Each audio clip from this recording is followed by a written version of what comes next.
Welcome back to the slideshow on Daled Minim based on the Daf. We're holding B'siyata Deshmaya, Sukkah Daf Lamed Gimel.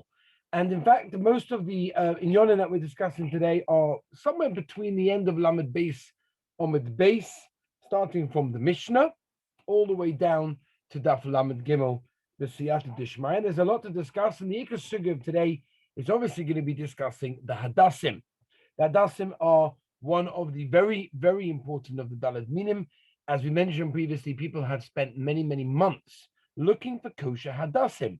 Now, it's interesting because most of us spend most of our time looking really for an esrog, and we'll discuss esrog Be'ez Hashem in a few days.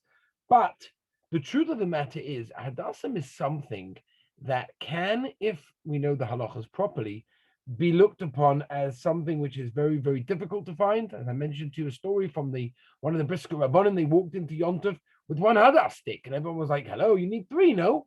And he's like, well, I only found one that was kosher. What should I do? And we think, like, seriously, we just go there, we pick up a packet, and off we go.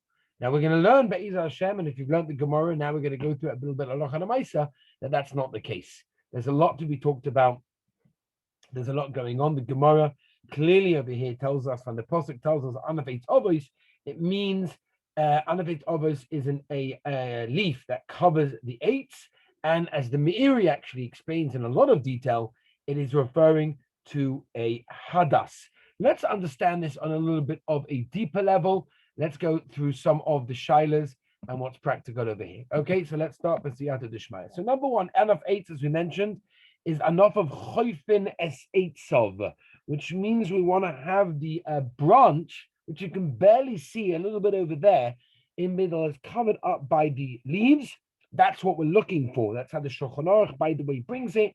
In Simon Tov Reish Mem Vav Sif Gimel, the Kitzur Shulchan Aruch in Kuf Lamed Vav Sif Beis, the Shulchan Aruch Harav in the beginning of Tov Reish Mem Vav and the Aruch Shulchan also over there. The Gemara brings two ways to darshan the pasuk Tanakama and Rebbe Elazar, which we're not going into at this moment of time, that we know. Now, it's interesting because the Shari Tshuva brings a Yavitz.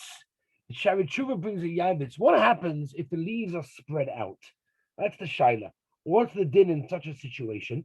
And the Shari Tshuva brings a Yavitz that holds is actually possible. That if it's not covering the stick, it's not fully covered, then it's possible. The Maisa we don't pass in that way. The Bekur Yaakov Sukkot Nilala, the Chazanish Kuf Ben Vav Sif Tesvav says it's only a chumrah and it's a vada mitzvah min a muvcha, and you can still make a bracha on it, that's for sure. But it's definitely an inyan that it should be as much covered as possible. Now, this is another interesting thing as well, and this is something to look out for as well, and that is that this is where again the Yavitz brings down that such a hadas that we see in this picture is actually possible. And the reason for that is because the top of one of the leaves is not even reaching the next level. And although we paskin, as you can see here, the Shari Tshuva brings the Chaim Bracha, the Minkatcha, hold that it's absolutely fine. Excuse me. Lemaisa, there are those that hold it's possible. So of course it's best to get one let's go back for a moment, that looks something like this. So you're looking for hadassim, that are tightly packed together, that the leaves are covering the branch, and also, as you can see from here as well, the top of the leaf very well overlaps the leaf level on top of it, and it's not spread out like this, and then you're good to go. Okay, now, one of the most common shilas is the word meshulash. The Pasuk said obvious, and the Gemara tells us clearly that with base right at the beginning of the Gemara, the Gemara says Tonu Rabbanon Anafit obvious Shanof of Kodim is Eitzon Ve'ezeh Zahavi Zehadas. And then the Gemara continues to understand that it needs to be braided. That's what it is. It means it's like a chain, and therefore it requires three leaves. The Gemara talks about one if you have some of the leaves that are cut off, which we'll get to. Now, what are we dealing with? Are we talking about the leaf or the stem, right? So you can see there's a machlokes we're showing what we're dealing with over here. There is an interesting Shitas Rashi, which I have to mention to you. Look at the left. Shitas Rashi is, in our Gemara, Lamabase, Rashi says that all three come from exactly the same sprout on the branch. Comes along Tosfos and says, hold on a minute, Rashi, you're making life difficult for people. How are people going to find the hadas like that? In fact, one time they timed it that Rav Chaim Kanievsky managed to find the hadas of Shitas Rashi, which means that all three come not from the same level, from the same sprout. Tosfos says, no, it can't be. and it means they come from the same level. Now, it sounds easier than what Rashi said, but even that is not pashut. Even that is not pashut. Okay, as you can see here from the Rishonim, you got Tosfos, Smuchim Dvukim Zebazeh, the Rosh, Be'igul Echad, Vitzvah, B'Shurachas, one row. But the common denominator of all these Rishonim is that they're pretty much coming from the same place. Now, we know the Gemara talks about a Hadash Shaita, and the Gemara tells us a Hadash Shaita is when you've got two leaves on one level and one leaf slightly different. That is a Hadash Shaita. That is the Mitzias, right? And the reason is because you can see it's Shaita, it's different. A Shaita is weird. It's weird. And that's what this is. This is a very weird Hadas. And therefore, that's the reason why it's Hadash Shaita is possible. Now, comes along the Chazon Ish. It's brought down in the Stipler Sefer Kilis Yaakov and Sukkah Simon Chavov. Famous Chazon Ish. And the Chazon Ish says that on the left, as a Hadash Shaita, that's Pashut. That's mamish bad. That's possible. On the right, that's mamish mahadrin, minim mahadrin. You'd probably be paying over $100 a stick of hadassim. That's $300 for 3. You're like, whoa, yeah. It's almost like, wow. You found one like that, it's worth a lot of money. Ones in the middle is what we're looking for.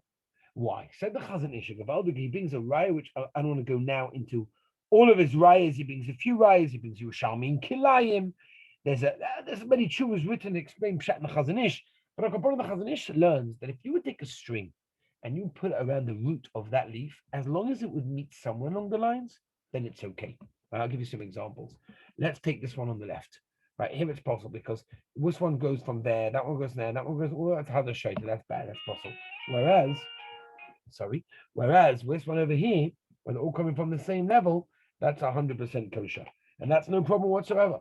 So we are looking for hadassim that basically are that 3 leaves on each level. Remember, we're not talking about just in one place. You're talking about in all levels of the hadassim that they're all going to be similar. They're going to meet, so to speak, in the root area. That's really the shaila. And as you can see, that if you have like this orange line and you wrap it around, you can maybe even see it clearer from here. It's not that they have to emerge from exactly the same level. That would be the best. That would be unbelievable. But as long as you would put a string around and they would meet the root somewhere along the lines, that is considered to be kosher, as you can see from here as well. Now, the very obvious question is, how much do you have to see this, right? Like, in other words, how far do you have to see? Now, we'll talk about the big shaila by an esrog. How close do you hold the esrog? How much of a magnifying glass do you need? And all these sorts of things. You know, how much do you have to see it, right? That's really the shaila. So basically, the poskim say, as long as you could see it clearly, like by just looking at it, that's fine. You don't need a magnifying glass. You don't need a microscope. It's you find people with a microscope, but say that they wanted to see it even better. Rabbi Zalman, Rav Vosna, and others. Hell, you take the hadas, you hold it at a height, at a distance from your eye that is, pretty standard. So the din is that hadas is kosher. If you would take a closer look at the hadassim, what would happen is you're like, hold on a minute, I can see a few that are on different levels, but that's fine. Because at the end of the day, as long as to the normal naked eye, it looks like they are coming from the same level, then that is going to be kosher. You don't need the magnifying glasses and all sorts of things in that level. Now, moving on, Rabbi say, is if you have one leaf that is taller than another one, what is the din in that case? It's absolutely 100% kosher, without any shaila whatsoever. Now, how much of the hadassim have to be misholish? And this is a very common shaila, because a couple of them you can manage to get, but how much of your hadassim really have to be misholish? So it goes like this. In order for it to have a real mitzvah, the whole thing. Now, when we say the whole thing, we'll see in a minute what that means, but the whole thing has to be misholish. In order for it not to be ma'akif, meaning it's kosher, you need roiv. As long as roiv is misholish, meaning roiv of the shear, not roiv of the stick. The stick is way longer than the minimum shear. As long as roiv of it is, then you're absolutely okay. Roiv of what? The Mishnah Berurah says the 8. Shulchan Aruch says the amount of kohen. But again, we'll try to get to some practical lemaisa. Where is this roiv that we're talking about that we want a person to have? the halacha is it can be anywhere. The hiddur is at the top. And the reason why the hiddur is at the top is because that's where people notice the most. And therefore, we want the mishalish to be where people see it. Okay? So when it comes to Hadassim, you can see clearly over here the whole share, which doesn't have to be the whole stick, but the whole share. We talked about the share as well, if you remember how much it had to be. But as long as Rove is, that is also good. Can you be mitzdarif? A very interesting shaila of what happens if in the middle of your Hadassim, you've got one that's not so gishmak. Are you allowed to combine 2 or different 3 spots of the Hadassim and altogether it's Rove and therefore it's kosher? So Lemaisa the Bekuri Yaakov Sukkot and Yudalit brings down Reb Chaim Pelashi in the Moed Kol Chai, and the Chavasor brings in the Bekor Chaim that Avada you can. The Prima Godam Lemaisa, the Halacha brings it, is mistapik by it, and it's Mashal on the Chai Odom and Klau Kuf Nun, the Kitzur Shulchan that you need Meshulav with Sifas, has to be straight.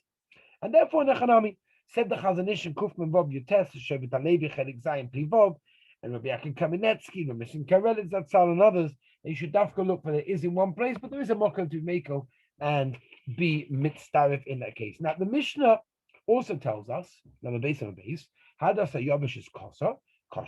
Rashi explains the psul is because of Hoda. So the Maisa Yobish of the Hadas is possible all 7 days, and the reason is because not Hoda, the Shulchan Aruch passes that way in Sivov, Mishabur Tofesh Zayin Siv Yud, Shulchan Aruch Rav Siv Tes. Now, what is the share? So Mishabur says clearly, if you get Hadassim from last year, okay, maybe. Hadassim from this year, it's kemat not negay. It's talking about it's like it's gone a real white and crumbly and dark spots, things like that. Sometimes Hadassim get a little bit dry during Yom Tov. That's fine. That's fine. It's like brownish or get a bit withered. That's not yobbish. That's not a problem whatsoever.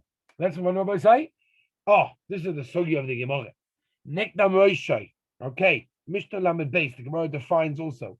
Nekdam Roshai is posel. The Mishnah later on Lamed Daled Lamed Beis brings according to Rav Tarfon is kosher. Most Rishonim Paskin, and I'm going to say most Rishonim mean the Tor, the Rosh, Rambam, and the Rif. Paskin like the Mishnah, like Rav Tarfon Lamed Daled Lamed Beis. Nekdam Roshai is kosher. As well as Shulchan Aruch Topish Menbov Sif Yud. It's kosher. But the Ma'aser Tov Lahachmi. What's the reason why it's kosher? The Mishnah brings down to Sukkot Nechoftes is because it's not recognizable. It's not recognizable. Normally the leaves cover it up, and therefore that is what that is. Now, how much does it have to be nekdam? So it means, by the way, not the leaf, right? Says the Ramah. It means the actual eitz itself. That is what it is. And the Shulchan Aruch Harav, Sukkot Dalev, which the Halacha also brings Sukkot Bov, says even a mashal, even if it's a small amount, is theoretically going to be problematic in that case. Moving on to just a second.